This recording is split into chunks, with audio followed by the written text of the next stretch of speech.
बिहार की एनडीए सरकार ने अपने सबसे बड़े वादे और महत्वाकांक्षी चुनावी वादों में से एक अगले 5 साल में 1 करोड़ युवाओं को नौकरी और रोजगार उपलब्ध कराने की दिशा में एक बेहद महत्वपूर्ण प्रशासनिक कदम उठा लिया है।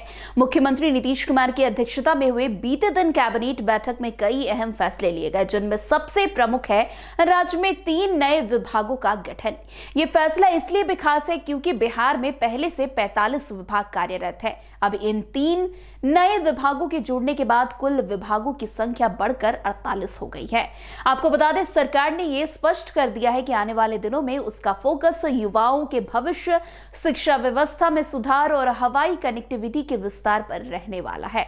वैसे कैबिनेट बैठक के बाद मंत्रिमंडल सचिवालय विभाग के अपर मुख्य सचिव अरविंद कुमार चौधरी ने प्रेस कॉन्फ्रेंस के दौरान विस्तार से बताया है कि सरकार का यह कदम केवल विभागों की संख्या बढ़ाने का औपचारिक निर्णय नहीं है, बल्कि ये बिहार के विकास मॉडल को एक नई दिशा देने की तैयारी है।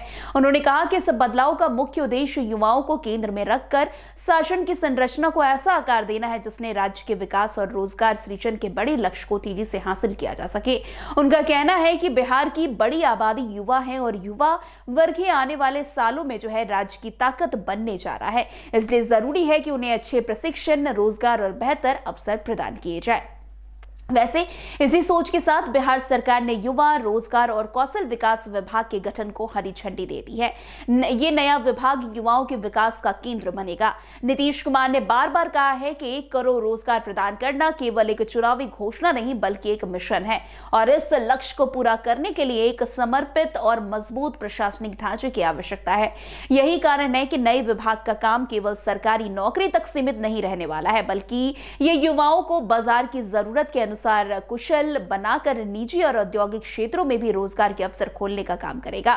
सरकार का मानना है कि अगर युवा सही प्रशिक्षण और कौशल प्राप्त कर ले तो राज्य में निवेश और उद्योगों की संभावना भी बढ़ेगी, जिससे व्यापक स्तर पर रोजगार सृजन बढ़ेगा। सरकार का यह भी स्पष्ट कहना है कि रोजगार केवल भर्ती परीक्षा और सरकारी बहालियों तक सीमित नहीं होगा। उद्योग, कृषि, सेवा, स्टार्टअप, पर्यटन और टेक्नोलॉजी जैसे क्षेत्रों में भी नई संभावनाएं पैदा की जाएगी। नए विभाग का उद्देश्य है कि हर जिले में ऐसे प्रशिक्षण केंद्र स्थापित हो जो वहां के युवाओं की क्षमता और स्थानीय उद्योग की जरूरतों के हिसाब से उन्हें तैयार कर सके। राज्य में इसके लिए पहले ही मौजूद कौशल विकास कार्यक्रमों को अब एक संगठित संरचना के तहत अधिक प्रभावी बनाया जाएगा। युवाओं को इंटर्नशिप करवाई जाएगी। प्लेसमेंट जैसी सुविधाएं और सेवाएं भी विभाग की जिम्मेदारी होगी। इस तरह यह विभाग आने वाले सालों में बिहार के रोजगार मिशन का सबसे बड़ा आधार बनने वाला है। वैसे इस 3 नए विभागों के गठन से सरकार के ये संदेश देना चाहती है कि बिहार अब केवल योजनाएं बनाने तक सीमित नहीं रहेगा, बल्कि उन्हें प्रभावी ढंग से लागू करके राज्य को तेजी से विकास के रास्ते पर आगे बढ़ाएगा। विभाग की संख्या बढ़ने से प्रशासनिक बोझ कम होगा और काम का बंटवारा स्पष्ट होगा। इससे निर्णय लेने की गति और काम की गुणवत्ता दोनों में सुधार की उम्मीद जताई जा रही है। वैसे विशेषज्ञों का भी मानना है कि अधिक विभाग वाला ढांचा सरकार को मुद्दों पर अधिक केंद्रित होकर काम करने में मदद करेगा और इससे योजनाओं का लाभ आम जनता तक जरूर पहुंचेगा। इस बड़े निर्णय से बिहार के युवाओं में नई उम्मीद की किरण दौड़ पड़ी है। लंबे समय से राज्य में बेरोजगारी का मुद्दा सबसे बड़ा राजनीतिक और सामाजिक विषय रहा है। लाखों युवाओं का दूसरे राज्यों की ओर पलायन इसका सबसे बड़ा उदाहरण। लेकिन अब सरकार का दावा है कि युवा, रोजगार और कौशल विकास विभाग इस स्थिति को बदलने की दिशा में एक गंभीर कदम है। इससे न केवल नौकरियां पैदा होगी बल्कि युवाओं को आत्मनिर्भर और सशक्त बनाने का रास्ता भी साफ होगा।